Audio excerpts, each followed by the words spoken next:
Well, this is just great. I just want to play some Minecraft, and what do you know? Freaking visited by a talking bear god and some ghost with diarrhea named Eugene. Okay, so Eugene said the Holy Beeble is sitting on my lectern in my office. Let's see if this whole thing is real or if it's fake and I'm being scammed. What the heck is this? What? The Holy Beeble? Are you kidding me? I wrote this? Okay, I guess we got to give it a read. I don't know. Let's see what this says. In the beginning, there were only flowers and bees, a most intricate landscape of lush green grasses and honey, where peace and harmony prospered, and where the innocent bee was free to roam. This place was known as the Garden of Eden. However, shortly after its creation, it changed. One day, as the bees were flying gently from flower to flower, collecting pollen, the sky above the Garden of Eden opened up.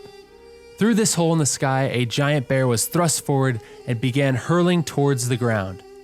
Upon impact, the lush green grass immediately became darker, but the honey remained.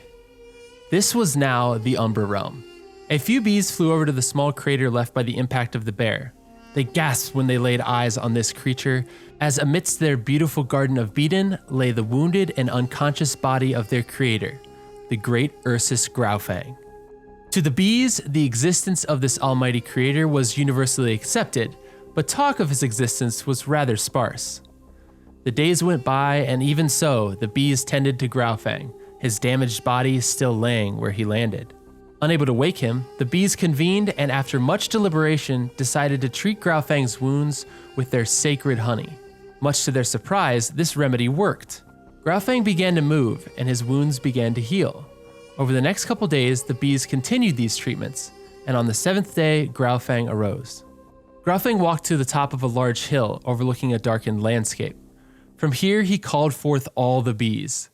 The bees came from far and wide, flying over this newly darkened landscape, though one that was still covered in beauty. Flowers as far as the eyes could see, and rivers of honey that flowed with the most peaceful sound. It was here that the great Ursus Growl Fang told his story. That day, the bees learned the truth. They learned about how Growl Fang never intended to set foot in the Garden of Eden, how he knew it would tarnish this beautiful place forever. They learned about his adversary, Saint Eldritch, who was an accidental deity created as a byproduct during the creation of the Garden of Eden. The bees learned that Growl Fang and Saint Eldritch have been at war for centuries, and that recently, Saint Eldritch learned of the Garden of Eden. They learned that Saint Eldritch had developed a way to interact with the garden, and during a fight, opened a rift and threw Growl Fang inside. Curious to Growl Fang, though, were these healing properties of honey. Over the next few decades, Growl Fang harnessed the power of the honey and not only matched his prior levels of strength and power, but was able to exceed them. With this newfound power, Growl Fang worked alongside the bees in creating an even more beautiful Umbra Realm. Cities began to rise, the bee population began to grow far beyond their previous numbers, and prosperity was immense. These were the golden years in the Umbra Realm, a time at which the great Ursus Growl Fang created an immeasurable amount of good. Growl Fang was proud, but this feeling wouldn't last. Despite his best efforts to conceal this place from Saint Eldritch, Growl Fang's opposers still found out about it. Now unable to reach the Umbra Realm directly, as well as lacking enough power to attack Growl Fang, Saint Eldritch used the considerable power that he still possessed to corrupt the minds of the bees in the Umbra Realm. Over time, he was able to corrupt them all, and in one final act of evil, he banished the bees from the Umbra Realm and sent them to a mortal realm known as Earth. In this mortal realm, the bees continued to produce honey and behaved the same as they did in the Umbra Realm, but had no memory or recollection of anything that happened there. For Growl Fang, this act of corruption by Saint Eldritch effectively created a ban on honey in the Umbra Realm. While Growl Fang still wielded enough power to create new life in the Umbra Realm, of which he did, he was unable to create any new bees. Unsettled by the act of Saint Eldritch, Growl Fang began to panic. As decades went by, the Umbra Realm's supply of honey began to diminish. With no bees in the Umbra Realm to replenish the reserves, Growl Fang began to lose power. Realizing this, he set out to discover a way by which he could receive honey again and thus boost his power just enough to bring Saint Eldritch into the Umbra Realm for one final battle, one that Growl Fang was confident he would win. Setting his master plan into motion, Growl Fang developed a way to speak to beings in this earthly realm, as well as spirits around it. He called upon the spirit of a man named Eugene and enlisted his help as his intermediary earthly liaison. Through this partnership, Growl Fang and Eugene devised a blueprint through which they could entrust a specific person on Earth to help them attempt their plan, which would sanguinely send honey to the Umbra Realm for Growl Fang to consume. The blueprint. Eugene conducted thorough research between the Earth and the Umbra Realm and detected extreme energy signatures emanating from Earth each time someone dies. Eugene surmises that if enough honey is cultivated, a release of this energy may be sufficient in sending the honey directly from Earth to the Umbra Realm. Early divine research indicates promise here. Eugene recently made contact with an earthly creature named Chimney Swift, who was handpicked by Growl Fang to begin assisting in this process. Doing so will ensure the restoration of the Umbra Realm and will allow Growl Fang to vanquish Saint Eldritch forever. Okay, weird. So I guess he was telling the truth. What the heck? Man, this is... Whoa, wait, what's this? Hold on, what the heck? Disciplinary bee stick? There's another thing here. Is there some writing in here? Consider this another gift. Use it to keep any bees in line that refuse to comply or are slow producers of honey. Only use sparingly, though, and hey, if you by chance get ahead, then you have my blessing, as well as Growl Fang's, to sell them in your shop. We understand you need to keep your earthly businesses going to fund your chapel as well as your new base. We'll talk soon, Eugene. What the heck? What is this? Disciplinary bee stick, Bane of Arthropods 5 and looting 3. Oh, you know what? I bet this is a specialized sword for killing bees, if any get out of line. Okay, interesting. Well, that's okay. I'm gonna hang on to this. I don't really know what to make of all this, guys. This has been a lot. This is a lot to handle right now. All I wanted to do was just play some Minecraft. Now we've been stuck with all this, which is fine. It's totally fine. I mean, secretly between you and me, I wanted to get started on a new base anyway, although there's 100 things I could still probably do here in the medieval village. But I think what we need to do first, I think I need to take this. We need to start making some copies and spreading the word of Growl Fang across the server. And because we have that new villager now in my base who sells bookshelves, I think I have the perfect idea for this whole spreading the word and sharing the Holy Beeble to everybody endeavor. I think I've got the perfect plan for it.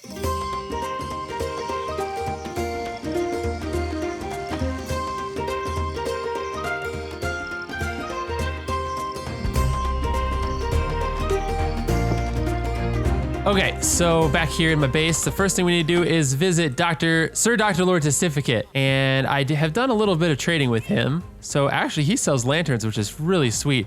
But you know what? I was kind of realizing, like 9 emeralds for 1 bookshelf. That's kind of pricey. That's a whole stack of emeralds, or a whole block of emeralds, a whole emerald block. So I'm thinking what we should probably do is try and get this guy's prices down.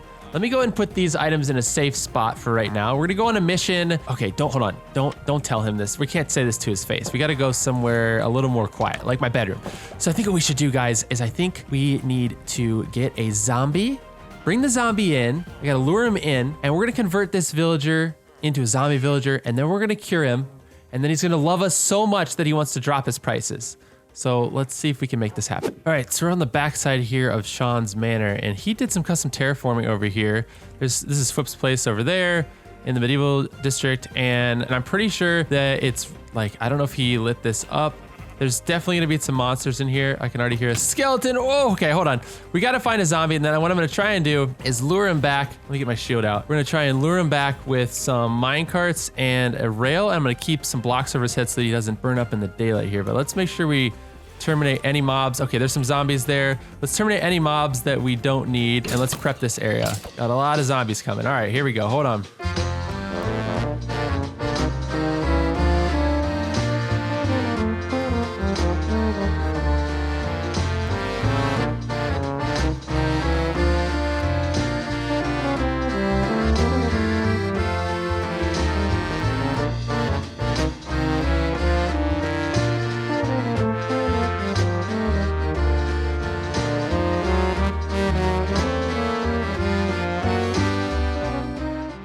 All right, so we got the zombie into my base now. Let's go clear out a little spot for him to do some damage to this guy here. Sorry, Sir Dr. Lord Testificate. Don't be worried, we're gonna change you back when all this is over. All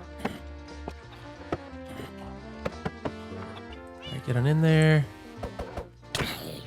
Can he get him? He's already taken some damage. There he goes. Some damage. Come on. Hit him again. Hit him again. There we go. Okay. Now he's been changed. All right. Perfect. What? He's got armor on. Oh my gosh. That's kind of sweet. All right. Now we got to get the actual zombie out of there. There we go. Okay.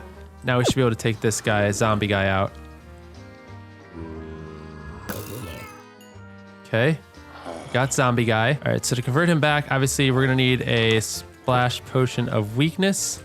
So let's go ahead and make one of those. All right, we've got our splash potion ready. Let's grab a golden apple. All right, let's go ahead and hit him with the splash potion of weakness. And we should convert him. There we go. The process has begun.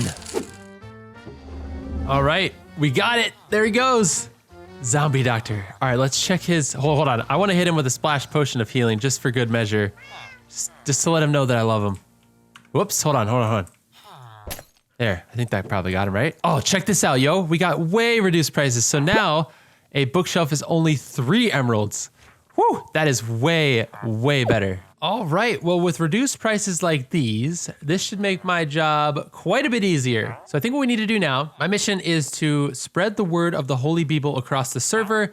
And to do that, I think what I want to do is I want to leave a copy of the Holy Beeble on a lectern at everybody's house in the medieval village, as well as everyone's bases in the respective districts that they're in.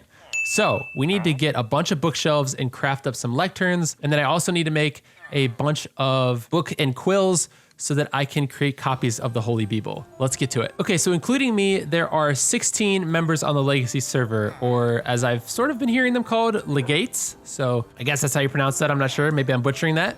But take me out of the equation because I already have a copy. That makes 15. And everybody, for the most part right now, has kind of 2 homes, both in their base in whatever district they're building in, as well as a house in the medieval village. So it seems to me, if my math is correct, that I need to make 30 books and 30 lecterns. All right, so I got 12 bookshelves from him, and he locked a trade on me. So I think we're gonna have to wait till that resets. Bummer. Okay, I did just unlock a trade with him though, and he offers a channeling book, which is kind of interesting. But check this out.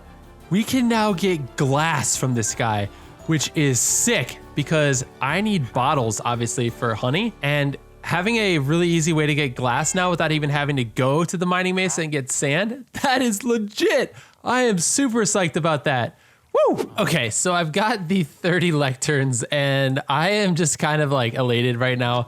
I honestly haven't messed with villagers in a long time, and I forgot how much fun they are. I really love Sir Dr. Lord Testificate. He's amazing. Not only does he have reduced trades now, and I got all these bookshelves from him and turned them into lecterns, easy peasy, but like I said, he also offers lanterns, he's offering glass, and I unlocked him all the way to master, where at the end, he offers name tags, which is really awesome and useful when it comes to keeping my name shop restocked with name tags.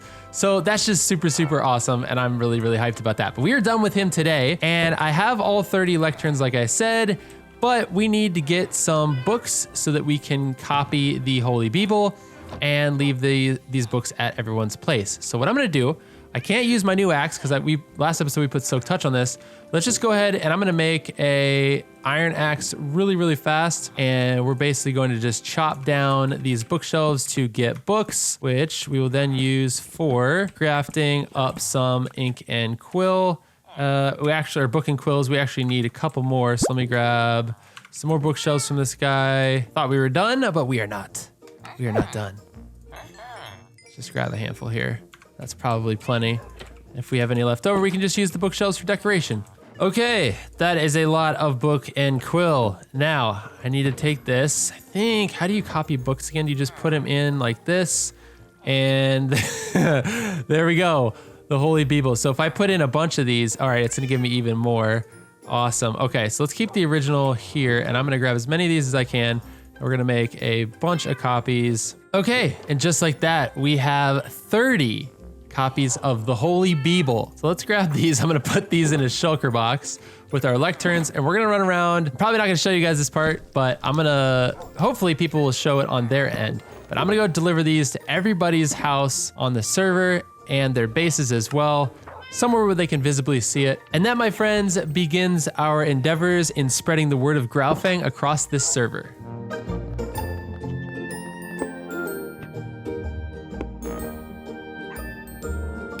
All right, so now that we got all those distributed, I think it's time that we name our armor. So last episode, I asked you guys to leave some comments on what you think I should name some of my tools and armor, and I got a lot of awesome ideas and feedback from you guys. So we're gonna be going through those today. I also just wanna say that 2 of them I haven't picked names for because I really didn't get any requests for either the boots or my pickaxe. So if you guys have good ideas for those bee-related names, please leave those down in the comment section below. So first things first, we've got our helmet. I have 96 levels. Hopefully it covers all this. Big thanks to Vigo Man for setting up that gold farm that I bought a pass to a couple episodes back, because that helped me get a bunch of levels for this. So the first thing we're gonna do is our helmet, and that one is gonna be called the Comb Cap. And that name comes from H. Lore. Sweet freaking name, Comb Cap. I really like that. That's really cool and unique. Next one we're gonna be doing is the legs. Now this one made me laugh. So the name I picked was the Bee's Knees, and it was from Nixie New. That was the first one that I saw, but a lot of people requested that. So I figured it would probably be honestly the best name that I could pick for my leggings. So the Bee's Knees. Oops, there we go. All right, perfect. Again, we still need a name for the boots. So some sort of bee related name for the boots would be amazing. Then for the sword, you guys, this one was really interesting because almost everybody requested Sting. I didn't want to choose Sting because we actually have a game on the server called Stinger. I haven't joined it yet. I need to do that coming up. It's basically a PvP game, but the sword that you get in the game to kill other players with is called the Stinger, I think is what it's called. So I didn't want to do the same exact thing as that. But what I did do was I combined 2 names that you guys gave me. So the first name that I used for this was from Michael. It was the Holy Stinger. And I combined that with Honey Slicer from Grace Z to make, here's what we're gonna call it. You guys ready for this? The Holy Honey Slicer. Look at that. And it costs 39 levels. That's ridiculous. 3, 2, 1. There we go. The Holy Honey Slicer. Freaking cool. Also, guys, like I mentioned, we still need a name for the pickaxe. This one has fortune on it, just FYI. So now we're gonna be naming the shovel, and this one comes from Maggie F, and the name is Honey Dipper. And as she said, it's that like weird wooden thing that people put in their jar of honey. So I think that's really freaking cool. A perfect name for a shovel. So there we go, Honey Dipper, 16 levels. Well, bam. Oh my gosh, we have 17 levels left to name our axe, which comes from Baby Skills. This one is just too good. I really hope I have enough levels for it. No, we don't have enough levels. Dang it, I'm gonna have to get some more levels for this one. Let me actually do that. We're gonna name this Obi-Wan Kenobi. Let me see if I can get up to 32 levels real quick, because I don't wanna end this episode without naming this. All right, we got enough levels and we can make this happen. Woo! Obi-Wan Kenobi. And last but not least, we're gonna be naming the pets today. No, I didn't forget, you guys. So the first one here, we're gonna be naming the cat. And this name comes from Abby Deer, and the name we're gonna be giving our cat is Honeysuckle. Boom. Oh, no, sit, stay right there. Don't go anywhere. And finally, we have our dog that we're gonna be calling Scooby.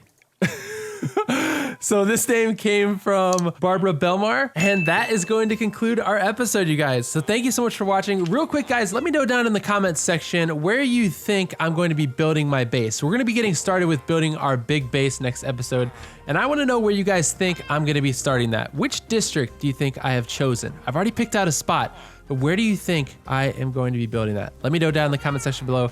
Guys, thank you so much for watching today's episode. Really hope you enjoyed it. Many, many fun things to come, and I will talk to you guys later. Peace.